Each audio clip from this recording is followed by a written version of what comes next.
All right, guys, good to see everybody. Tell the Truth Monday. Here we go. Offense, improved rushing attack. We're really pleased with the running of Ty Davis, improved offensive line blocking. We put in some new stuff. We put in some new formations. JP's kept at it, stayed with the run game like we said we're going to, and we made some improvement there. Definitely on offense, we still need some work on third down and our pass protection. On defense, it was all about gap fits, about staying in our gap, playing with proper technique, putting ourselves in better position to adjust to some of the formations that we see. We're going to work on that today. Florida, Emory Jones is an outstanding quarterback. They're third in the country in rushing offense. Known Dan for a long time. He's one of the best play callers I've been around. They got some talent. They got a good offensive line, good stable running backs, a lot of speed at wide receiver. On defense, we all know about their defense. Attacking defense, 16 points per game, led by Zachary Carter with 6 sacks. Any questions? Hey, good afternoon, Coach. I was just curious, in your meetings yesterday with the coaching staff, kind of given the limitations of what your roster is and not being able to improve it at this point in time, what can you fix? What have you guys identified that this is something we can clearly focus on and improve upon as we go forward? On defense, first of all, making sure that we adjust to the proper formation and we're in a great alignment and our eyes on the right keys. Number one. Number two is when they're in that proper alignment and key, that they played a gap that they're supposed to. We're getting cut out of a gap that we knew they had a good run game going into the game. There was no question about that. We respected their offensive line, a good zone blocking team. We just got cut out of our gaps for the most part. Now we ran some blitzes. We had some misassignments. We weren't in our gaps. So those are all things that are fixable, plus tackling. Hey, good afternoon. What's the status of Keishon Butte and Ali Gay now? Yeah, they're not going to be available for this week for sure.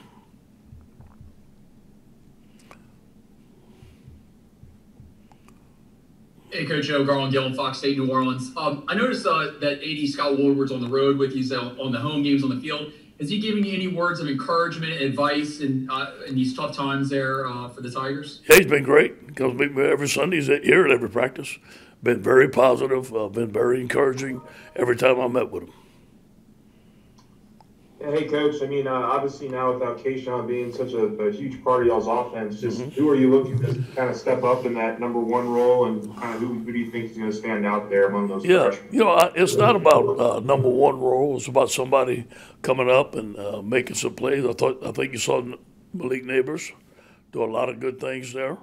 I'm looking for him to step up, Devontae Lee to step up in a bigger role, John Trey Kirkland to step up in a bigger role, Jaray Jenkins. I think all those guys just have to step up, not just one guy. Everybody has to step up.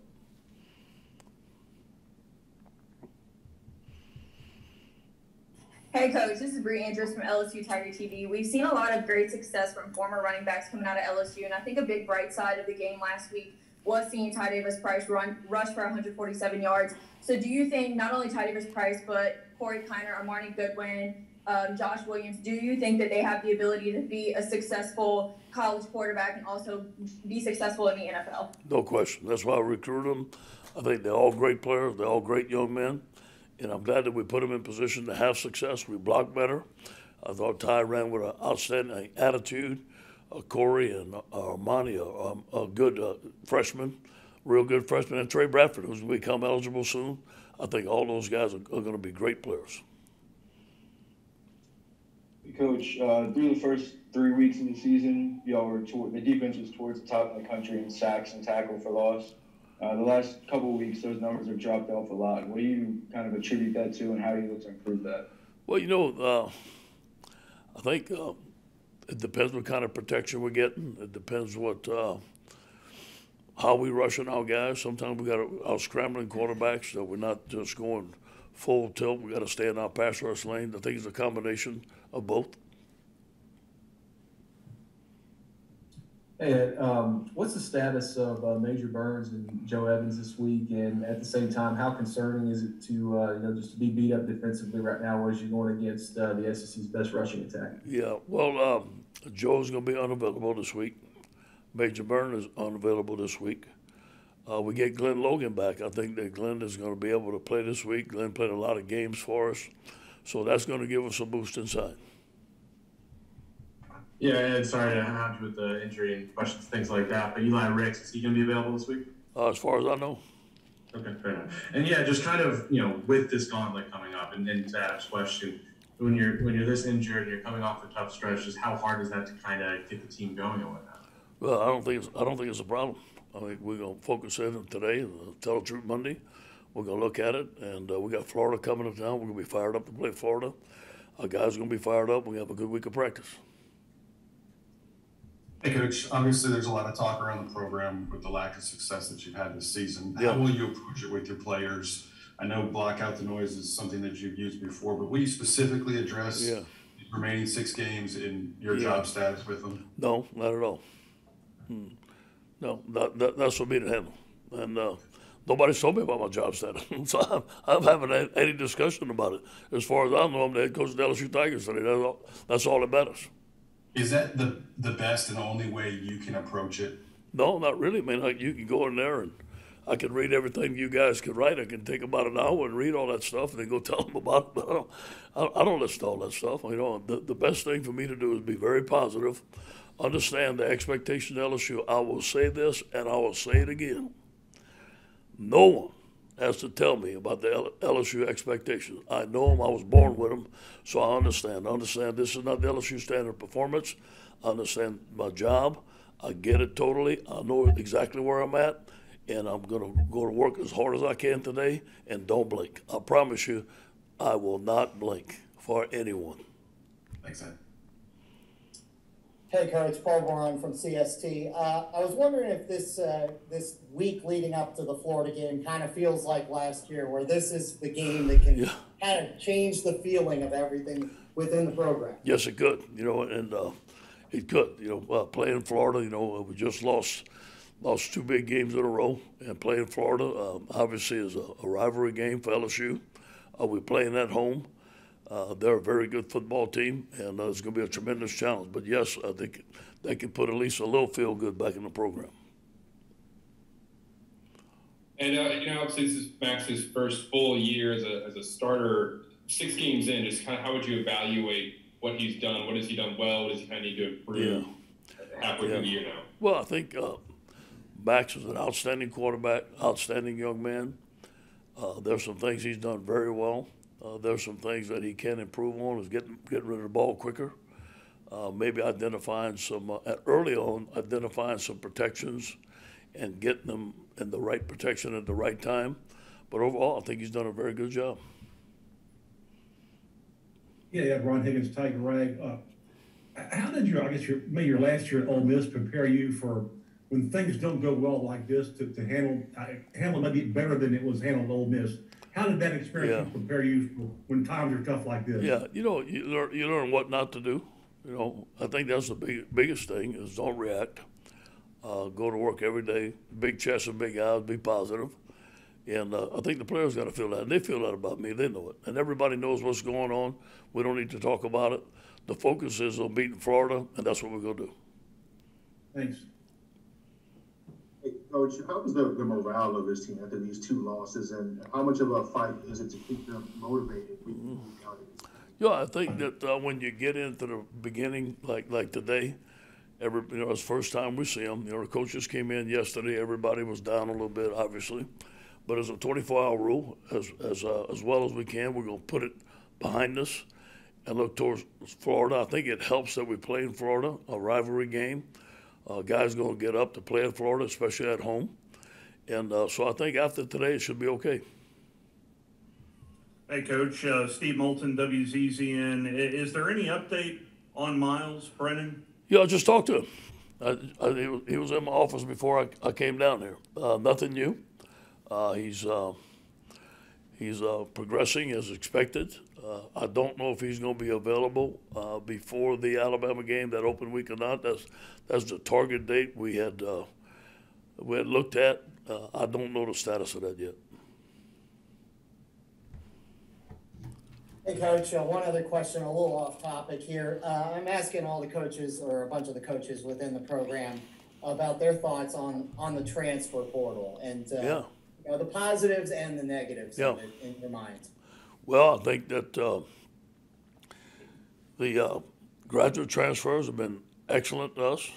We've done a good job of getting graduate transfers. The transfer portal can hurt you. Obviously, you don't want your players to leave. But sometimes you got to look at all the things that entail why a player left, and sometimes they're out of our control. And for that, we can't do anything about it. But you briefly touched on Emory Jones. I was just curious, you know, what kind of progress you've seen him make, you know, this season as it's kind of gone along, and what are you expecting from their offense? Yeah, well, one thing that Dan does, he knows exactly where to go against defense. I think he's an outstanding play caller. Emory's passing is very, very much improved this year. They want to run the football with him, but also the deep throws, also the wheel routes, the short passing game. I think his accuracy has improved and his confidence in running the offense. Hey, Coach, good morning. In the past, you've talked about having to re-recruit your roster at the end of the year, and now we're hearing concerns about having to recruit your roster during the year. Other teams trying to poach players and this and that while you're still in the middle of the year. Is that something that's come up without naming schools? Not that I know of. You know, no one has told me about it, but sometimes I'm the last one to know. How are you handling all this, Coach? I mean, I know, you know, you talked about your job status a little bit and whatnot, but hey, how is those? Jock, excuse me. Are you trying to get another quote for me? No, sir. You sure? I'm just trying to do my job, Coach. Good. Well, I'm going to do mine. I'm handling great. I said that before.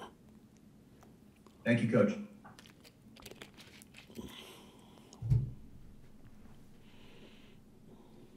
Hi, Coach. Leah Van, the Advocate. I was just wondering, you've had a lot of injuries this season. I'm wondering if you are curious as to what has contributed to the injury prevalence on this team, and does that impact the way you approach practice? You know, first of all, not a lot of injuries have occurred in practice.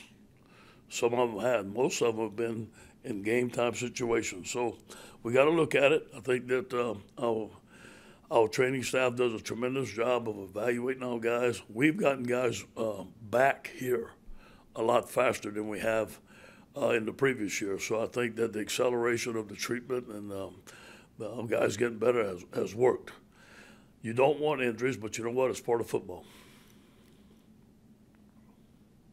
Hey, Coach, this is Josh Sidley with Louisiana Gridiron Football. It seems with the simplification of the playbook, you've kind of maybe handcuffed Max's reads with his second and third receiver and kind of pinpointed it, maybe zoomed in on just one receiver, his initial receiver, and tried to just get the ball to one receiver, pushing it downfield. Have you noticed that this year at all, or am I just blowing this thing out of proportion? Well, what you're seeing, Josh, is him identifying coverages and us calling a blanket route. And according to coverages, whether it's one high or two high, the route combinations that are best against one high or two high, that's what he's going for right now. Instead of going 1, 2, 3, 4 across the field, that takes too long, and sometimes the protection is going down. Maybe that's what you're seeing. So if it is that, and I think it is that, what you're seeing, that's improvement. Hey, Coach.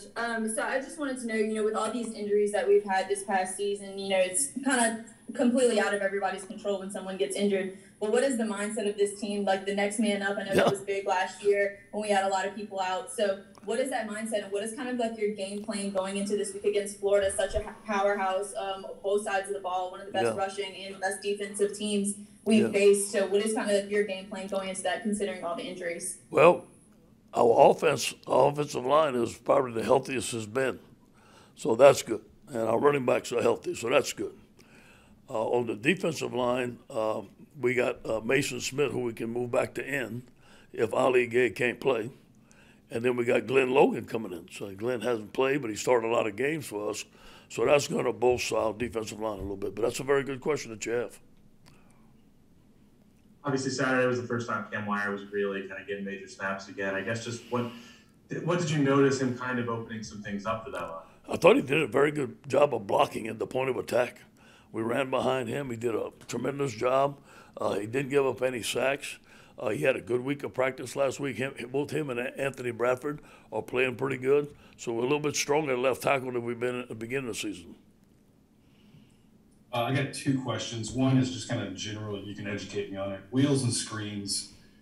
Are they taking longer to develop, and that's why they're not getting called? Mm-hmm. And then, secondly, I noticed Mason Smith. You really made it a point to coach Mason. You know, coming off the field this past. Obviously, you see a lot of potential there. Is that just you trying to tap into that? Yeah, I think Mason's going to be an All-American there. I think he's going to be a potential first-round draft choice.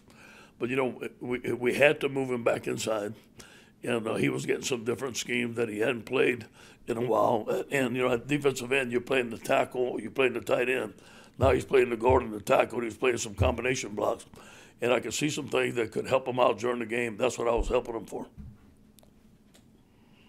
And you mentioned just not like with Cam Wire on Ty's 30-yard run, like he and Ed were like pulling all the way across the formation. Is that some stuff that pulling linemen, sort of some new stuff that y'all have implemented recently? Yeah, that's some of the stuff I talked about last week. We had some new plays. They're really not new plays. It's stuff that we haven't run, the gap plays, the counter schemes, the power schemes, the tackle pull schemes. I think that's going to help us. It creates different gaps for the defense, different gaps for them to fit, and we're going to continue to do that. Just to follow on the wheels and screens, were you able to? Is that something that you see? Can you run it out of the offense you're running? Yes, we can, and we should do a better job. For some reason, we haven't had screens. Screens haven't worked very well since I've been here, and I'm a defensive line coach. I'm always preaching running the screen. So, yes, we need to continue to work on it. Coach Steve Moulton, WZZN. Now that we're kind of on the back half of the season, this is usually where we see some young players who normally don't get to see some playing time. The 4-game rules, certainly, I know a big part of that. Are there some guys on the horizon that are maybe showing you that are deserving of playing time here in the second half of the season? Yeah, we're going to see that, Steve. Obviously, we have not saved anybody for a redshirt year. We haven't even talked about it.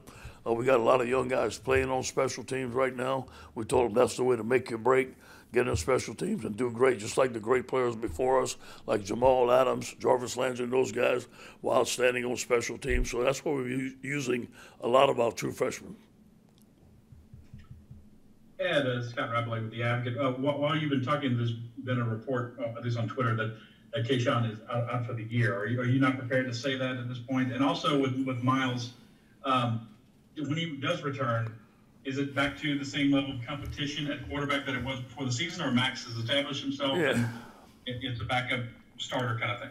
Yeah, Kayshawn will be out for the year, unavailable for the year. That's correct. I don't know with Miles. I don't know if Miles is going to be back. I really don't know if we're going to get him back at the open date like we thought we would. I'm kind of unsure of that. So we have to play by ear as he gets better. But I don't think he's going to be back to open date. That's my gut. That's my gut feeling. All right, thank you. Thanks, Coach. Thank you. Are we done? Go Tigers.